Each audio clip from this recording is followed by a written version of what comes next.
Good evening বন্ধুরা, সবাইকে শুভ সন্ধ্যা জানিয়ে আজকে ব্লগটা শুরু করছি। সবাই প্রথমত গুড মর্নিং বলিয়ে সকাল থেকে ব্লগিং শেয়ার করে, কিন্তু আমি একদম আজকে উল্টো। আজকে একদম ব্লগটা শেয়ার করছি একদম সন্ধ্যা থেকে। বিশেষ কিছু শেয়ার করবো না, তোমার সাথে কথা বলার জন্য আমি আজকে এসেছি। ইচ্ছা ছিল সকাল থেকে ব্লগটা শেয়ার করব, কিন্তু জানো তো আজকে হয়নি, কারণ আমার শরীরটা আজকে খুবই খারাপ। আজকে খুব প্রচণ্ড ঘাড়ে যন্ত্রণা করেছে, তো এখন ভলিনি স্প্রে করেছি, ওষুধ খেয়েছি। ওষুধ খেয়ে এখন একটু ভালো আছে, তো এখনই চলে এলাম, দিনটা মিস করলাম না তোমাদের সাথে ব্লগটা শেয়ার করার জন্য। তোমরা ইদানিং আমাকে খুব একটা ভিডিও করতে দেখো না। টুকটাক শর্ট ভিডিও করি দু একটা, কিন্তু ইউটিউবে মোটেও না। ইউটিউবে ভিডিও করা ধরতে গেলে ছেড়েই দেওয়া হয়েছে, এখন করাই হয় না। তো এর বিশেষ একটা কারণ আছে। সবাই তো কী সুন্দর সকাল থেকে কাজকর্ম দেখায়, কিন্তু আজকে কোনো কাজকর্ম দেখানো ছিল না। বিশেষ করে আজকে আমাদের পাড়ায় শীতলা পুজো, ক্লাবের পুজো। তো আজকে কালকে রাত্রে রান্না করে রেখেছি সব। আজকে সেই পান্তা ভাত খাওয়ার ছিল। আমরা এই দিন পান্তা ভাতই খাই, আগুন ধরায় না বাড়িতে, এটাই নিয়ম।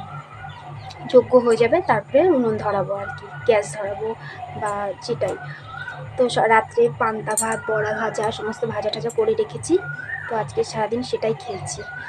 আর আজকে পুরোপুরি রান্নার ছুটি, জানো তো।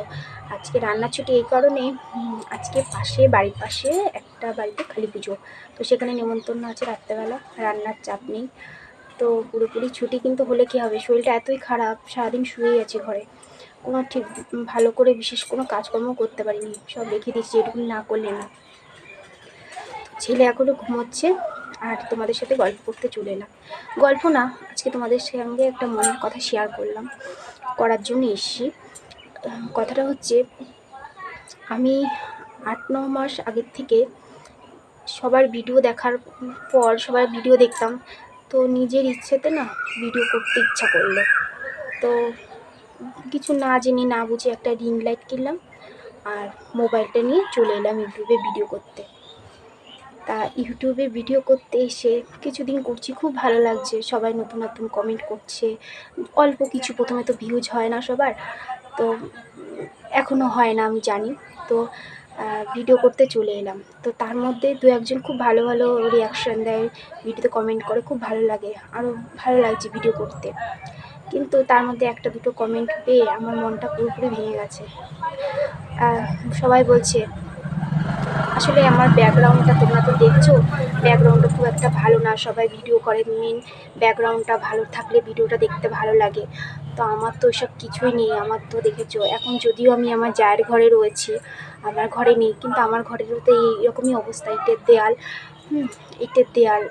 তাই জন্য ভিডিও তো হয়তো ভালো পিকচার কোয়ালিটি ভালো আসে না, আর আমাদের কাছে সেরকম দামি ফোনও নেই। তো কিছু না বুঝে বরকে বললাম, একটা রিং লাইট কিনে দেবা, একটু ভিডিও করব। তো বর কিনে দিল, করতে শুরু করেছি। তো একটা কমেন্ট এসেছিলো, নাম বলবো না, যে কেউ চলে আসে ভিডিও করতে। তো এই কথাটা শুনে মনটা খুব খারাপ লেগেছে। ভাবলাম ব্যাকগ্রাউন্ডটা খারাপ বলে এরকম ভিডিও করছে, থাক আমি ভিডিও করবো না, ভিডিও বোধহয় আমার জন্য না। কিন্তু পরে বরকে বললাম, বর আমাকে কালকে অনেক বুঝিয়েছে যে তুমি তো আগে তো ভিডিও করতে এত ভালোবাসতে, এখন কী হলো, এখন ভিডিও করো না কেন। তো অনেকদিন পর বরকে বললাম যে কেন ভিডিও করি না। তা বর বলল, প্রথমে কি সবার ব্যাকগ্রাউন্ড ভালো থাকে, যার যেরকম তার সে সেরকম ভালো থাকবে, তোমার খারাপ হলে তুমি থাকবে খারাপ, তাতে কী হচ্ছে, তুমি ভিডিও করো। বর অনেক বোঝানোর পর তো ভাবলাম না, আমি ভিডিও করি, জানি না ঠিক না ভুল, তো চলে এলাম। তোমরা তো জানো, প্রথমে আমার বিয়ে হয়েছে আজকে 12 বছর হতে গেল। তো প্রথমে যখন বিয়ে হয়ে এসেছি, তোমরা তো সকলেই জানো নিজের ইচ্ছাতেই বিয়ে করেছি, বাবা মা দেখিয়ে দেয়া না। তো নিজের ইচ্ছাতে বিয়ে করে একদম প্রথমে আমার ছিল বেড়া দিয়ে আর টিন দিয়ে একটা ঘর। ভালো, একদম ঘরের অবস্থা খুবই খারাপ। তা ওখানে 3 বছর কাটিয়ে মেয়েকে নিয়ে, যেই সবাই বলছে ব্যাকগ্রাউন্ড খারাপ, ইটের দেয়াল, এই ইটের দেয়ালের বাড়িটা অনেক কষ্ট করে দুজনের পরিশ্রম দিয়ে ইটের দেয়ালের এই ব্যাকগ্রাউন্ডটা তৈরি করেছি। তখন মেয়ে ছোট, আমি পড়াশোনা জানা সত্ত্বেও আমি টিউশন করতে পারতাম না। মেয়ে ছোট, কে দেবে বাড়িতে পড়তে, ছোট বাচ্চা নেই, কেউ দেয়ও না, আর আমি মেয়েকে থুয়ে কোথাও যেতেও পারতাম না। তো পড়াশোনা জানা সত্ত্বেও তোমরা দেখো, এই যে বরের সাথে সাথে মেশিন চালিয়ে দুজনে মিলে খুব পরিশ্রম করে এই ইটের দেয়ালটাই তৈরি করেছি। একটু একটু করে একটা রুম একটা এরকম করেই ঘরটা করেছি, এই ব্যাকগ্রাউন্ডটা করেছি। কিন্তু আমি সেটা নিয়ে খুব খুশি ছিলাম, কিন্তু সবাই যখন দু একটা কমেন্ট করলো যে এরকম, তো মনটা খুব খারাপ লাগলো। আমার তো দেখানোর কিছু নেই, ঘরে কাজ করি, মেশিন করি, কি দেখাবো, থাক ভিডিও করবো না, তো এইভাবেই ছেড়ে দিলাম। কিন্তু আমার হাজব্যান্ড আমাকে বোঝালো যে তুমি যেরকম সেরকমই দেখাবে, তা কী হয়েছে, তোমার ভিডিও করতে ইচ্ছা করে করো। জানি না ঠিক না ভুল, বন্ধুরা তোমরা জানিও, ভুল বললেও জানিও, ঠিক বললেও জানিও, কমেন্ট করো অবশ্যই। তো সেই জন্য ভিডিও করা ছেড়ে দিয়েছিলাম। তো এখন আমি রয়েছি, যদি তোমাদের বললাম যে আমার জায়ের ঘরে, তো এটাই হচ্ছে কারণ। তো মনটা একটু সাহস পেলাম, থাক যেরকমটা সেরকমই। অনেকেরই তো আছে এরকম বাড়ি, অনেকেরই তো এখনও বেড়ার ঘর টিনের ঘর আছে, তারাও তো ভিডিও করে, কি সুন্দর দেখি। আমার ভুল ধারণাটা থাকতেও পারে। তো যারা যারা এই ধরনের কমেন্ট করো মানুষকে ছোট করে, তাদেরকে বলবো যে এই ধরনের কমেন্ট কাউকে করবে না, ঠিক আছে। যে যেরকম তাকে একটু সান্ত্বনা দিও পারলে। সবাই তো একরকম পরিস্থিতি থাকে না। আজকে আমি ইটের দেয়াল বা বেড়ার দেয়াল যেরকমই থাকি, আমি ফেস করছি। আর যে এরকমটাই সব দিন থাকবে এমনও তো না, না। আর আমি যে আগেও যে এরকম ইটের দেয়াল বেড়ার দেয়ালে ছিলাম তাও তো না, ঠিক আছে।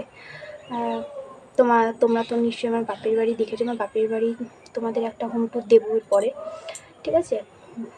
দেখবে যে সেখানেও আমি কিন্তু ছিলাম না, তা সত্ত্বেও সেটাকে মানিয়ে নিয়ে আমি চেষ্টা করি দুজনে মিলে খেটে পেটে আমার সংসারটা দাঁড় করানোর। আমার একটা মেয়ে হয়ে গেছে, মেয়ের বয়স এখন 10 বছর, ছেলে এখন বয়স 3.5 বছর। তো তাদেরকে নিয়ে ভালো থাকার চেষ্টা করি, আর তোমরা ভালোবাসা দিলে ভালোভাবে এইভাবেই চলতে পারবো। তো বন্ধুরা, তোমাদের সকলকে বলবো প্লিজ কেউ ভিডিও ভালো না লাগলে বেরিয়ে যেও, কিন্তু এই ধরনের হাট করা কমেন্ট কাউকে করবে না, ঠিক আছে। তো চলো, এই ছিল আমার কথা, তোমাদের সাথে শেয়ার করলাম। আর এখন তোমাদের আমি দেখে আসি যে আমার ঘরটা কত দূর হয়েছে। মিস্ত্রি তো আসছে না, চলো দেখিয়ে আমি আসি। ফ্রেন্ডস, দেখতে পাচ্ছ এই হচ্ছে পান্তা ভাত আমরা খেয়েছি। খেয়ে আরও কিছু ভাত রয়েছে, বেশি করে নেওয়া ছিল। তো মেয়ে বাড়িতে নেই, মেয়ে বেড়াতে গেছে, তো ওর জন্য খাওয়ার লোক একটু কম ছিল। আর এদিকে বড়া ভাজা করে নিয়েছিলাম, বড়া ভাজার অবশিষ্ট কিছু নেই, এই 1-2 পিস রয়েছে নিচের দিকে। তো মোটামুটি আজকে খাওয়া হয়ে গেছে, আর অল্প কিছু বাকি রয়েছে, ঠিক আছে। চলো বন্ধুরা, বাড়িতে এলাম, একটু ঘর থেকে ও বাড়ির থেকে বাড়িতে এলাম। তো মিস্ত্রিরা কাজ করছে না অনেক দিন, প্রায় 10-15 দিন কাজ পুরো অফ,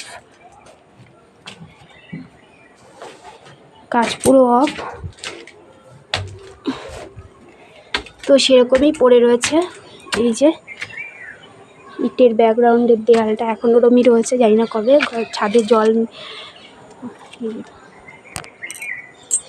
যে জল ধরে রাখা হয়েছে, মিস্ত্রিটা কাজে আসবে, এখন সিঁড়িঘর এখনও গাঁথা হয়নি, ওইভাবেই রয়েছে জল ঠাল দিয়ে।